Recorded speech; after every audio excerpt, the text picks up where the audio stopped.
What's the meaning of children's hour?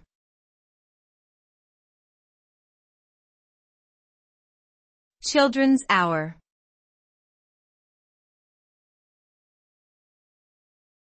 Children's hour.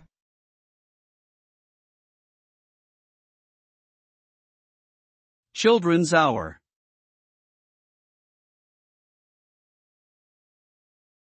Children's hour.